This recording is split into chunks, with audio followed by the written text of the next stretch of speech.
Assalamualaikum warahmatullahi wabarakatuh. Perkenalkan, nama saya Hairunisa Putri Purnamanisi dari kelompok 4 akan menyampaikan materi 2 mata kuliah kurikulum dan pembelajaran mengenai landasan pengembangan kurikulum yang akan disampaikan nanti oleh saya sendiri, Hairunisa Putri Purnamanisi, dan teman saya Deli Septia dan Ainun Mardiah. Pertama, hakikat pengembangan kurikulum. Pengembangan kurikulum hakikatnya proses penyusunan rencana tentang isi dan pelajaran yang harus dipelajari serta bagaimana cara mempelajarinya. Komponen-komponen dalam kurikulum yaitu tujuan, metode atau alat, materi atau bahan ajar, dan penilaian.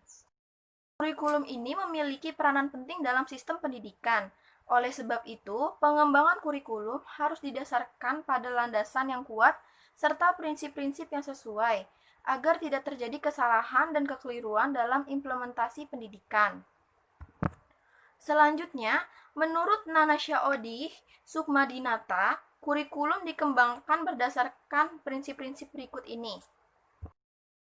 Menurut Nanasha Odih Sukmadinata, kurikulum dikembangkan berdasarkan prinsip-prinsip berikut. Yang pertama, prinsip relevansi. Yang kedua, prinsip fleksibilitas. Yang ketiga, prinsip kontinuitas. Yang keempat, prinsip efisiensi. Dan yang kelima, prinsip efektivitas.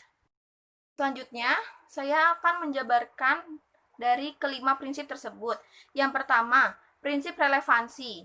Prinsip relevansi kurikulum dikembangkan berdasarkan kebutuhan dan potensi peserta didik, perkembangan iptek, dan perkembangan kebutuhan masyarakat. Yang kedua, prinsip fleksibilitas. Prinsip fleksibilitas kurikulum dikembangkan secara fleksibel dan bersifat luas dalam pelaksanaannya, sesuai dengan situasi dan kondisi, tempat, waktu, dan latar belakang peserta didik yang berkembang. Yang ketiga, ada prinsip kontinuitas. Prinsip kontinuitas kurikulum yang dikembangkan harus memiliki kesinambungan dari jenjang pendidikan terbawah ya dengan jenjang pendidikan di atasnya serta dengan jenis pekerjaan yang diinginkan. Yang keempat, ada prinsip efisiensi. Prinsip efisiensi kurikulum dikembangkan dengan mendayagunakan durasi atau waktu, biaya, dan lain sebagainya secara efektif dan efisien agar mendapatkan hasil yang maksimal. Yang kelima, ada prinsip efektivitas. Prinsip efektivitas kurikulum dikembangkan dengan cara yang tepat agar mencapai tujuan, baik dari segi kualitas maupun kuantitasnya. Saya Deli Septia, NIM 65 akan menjelaskan landasan pengembangan kurikulum. Terdapat 4 landasan dalam pengembangan kurikulum. Pertama, landasan filosofis. Yang kedua, landasan psikologi.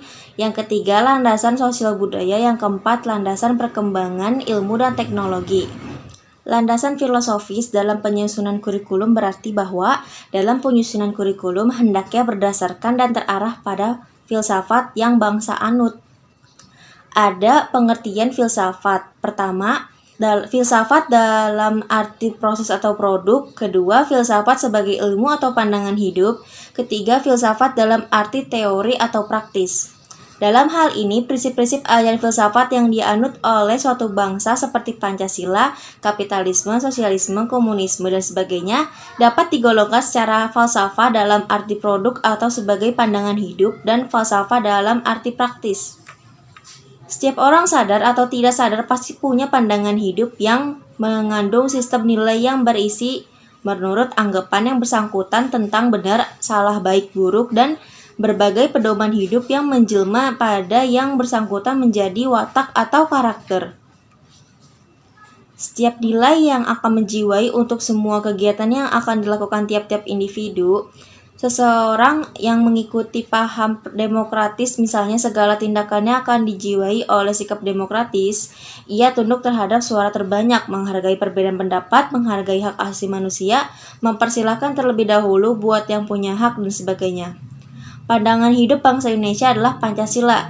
Dengan sendirinya, segala kegiatan yang dilakukan baik oleh berbagai lembaga maupun oleh perorangan harapannya tidak boleh bertentangan dengan asas Pancasila, termasuk dalam kegiatan penyusunan kurikulum.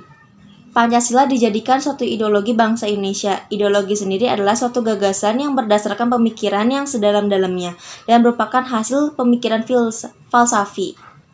Dalam penyusunan kurikulum di Indonesia, yang harus diacu adalah filsafat pendidikan Pancasila. Filsafat pendidikan dijadikan dasar dan arah sedangkan pelaksanaannya melalui pendidikan. Ada 4 macam aliran utama dalam filsafat. Pertama, aliran idealisme, kedua, aliran realisme, yang ketiga, aliran pragmatisme, yang keempat, aliran eksistensialisme. Aliran idealisme, tujuan hidup pada alinea dalam mencari kebenaran metafisik spiritual melalui inquiry yang cermat dengan cara mempelajari berbagai macam buku dari penulis-penulis ulung yang telah menemukan kebenarannya.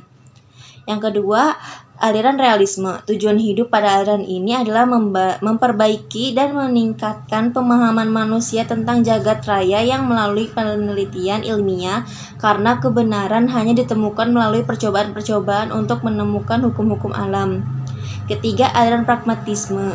Tujuan hidup menurut aliran ini untuk mencari kebenaran sosial yang menguntungkan bagi umat manusia dengan lingkungannya dengan menerapkan prinsip falsafah sosial yang humanistik melalui trial and error.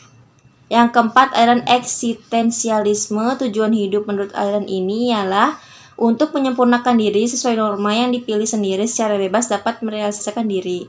Filsafat pendidikan Indonesia adalah Pancasila Pendidikan Nasional berdasarkan Pancasila dan Undang-Undang Dasar 1945. Tujuan pendidikan adalah sesuatu yang dicita-citakan yang akan memakan waktu jangka panjang.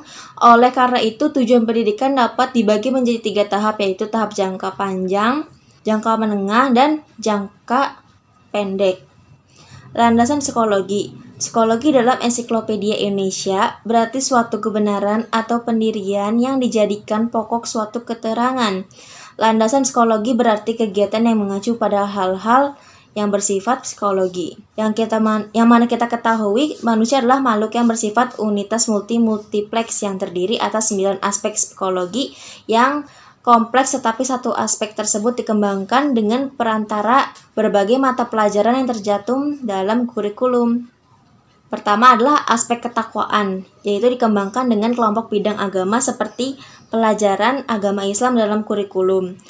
Kedua, aspek cipta, yaitu dikembangkan dengan kelompok bidang studi ekstaksa, sosial, bahasa, filsafat. Yang ketiga, aspek rasa yang dikembangkan dengan kelompok bidang studi seni. Yang keempat, aspek karsa dikembangkan dengan kelompok bidang studi etika budi pekerti seperti PPKN. Selanjutnya, aspek karya kreatif dikembangkan melalui kegiatan penelitian, pengembangan bakat. Aspek karya dikembangkan dengan berbagai mata pelajaran keterampilan. Aspek kesehatan dikembangkan dengan kelompok bidang studi kesehatan, yaitu seperti olahraga. Aspek sosial dikembangkan melalui kegiatan praktek lapangan gotong royong, seperti kerja bakti membersihkan sekolah. Terakhir, aspek individu dikembangkan melalui pembinaan bakat kerja mandiri.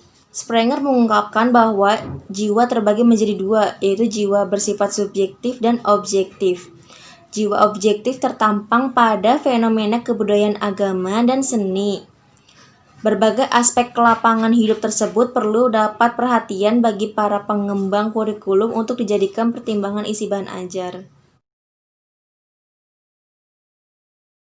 Bismillahirrahmanirrahim. Selanjutnya saya akan menjelaskan tentang landasan sosial budaya serta landasan ilmu pengetahuan dan teknologi dalam pengembangan kurikulum. Yang pertama, landasan sosial budaya. Seperti yang sudah ada di PPT, ada 2 pertimbangan dalam landasan sosial budaya untuk mengembangkan kurikulum ini. Pertimbangan yang pertama, setiap anggota masyarakat akan selalu berhadapan dengan masalah anggota masyarakat yang belum dewasa dalam hal kebudayaan. Hal ini dikarenakan setiap individu lahir tidak berbudaya, baik dalam hal sikap, kebiasaan, cita-cita, pengetahuan, keterampilan, dan sebagainya. Semua hal itu diperoleh individu dalam interaksinya dengan keluarga, lingkungan, masyarakat, dan sekolah. Oleh karena itu, sekolah atau lembaga pendidikan mempunyai tugas khusus untuk memberikan pengalaman kepada para peserta didik dengan salah satu alat yang disebut kurikulum. Pertimbangan yang kedua, kurikulum merupakan hasil cara berpikir, berasa, bercita-cita, ataupun kebiasaan masyarakat. Karena kurikulum pada dasarnya mengakomodasi aspek-aspek sosial dan budaya.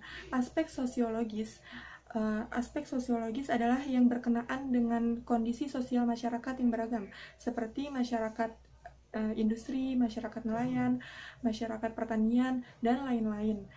Pada dasarnya, pendidikan bertujuan untuk mendidik masyarakat agar dapat berintegrasi dan beradaptasi dengan masyarakat lainnya, serta mengembangkan kualitas hidupnya dalam hal berbudaya.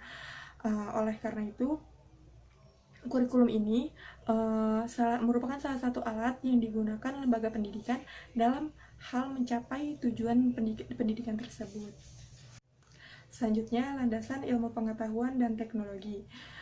Perkembangan iptek dalam mengembangkan kurikulum harus dilakukan peserta didik, baik dalam media belajar, sumber belajar, sistem penyampaian, dan lain-lain.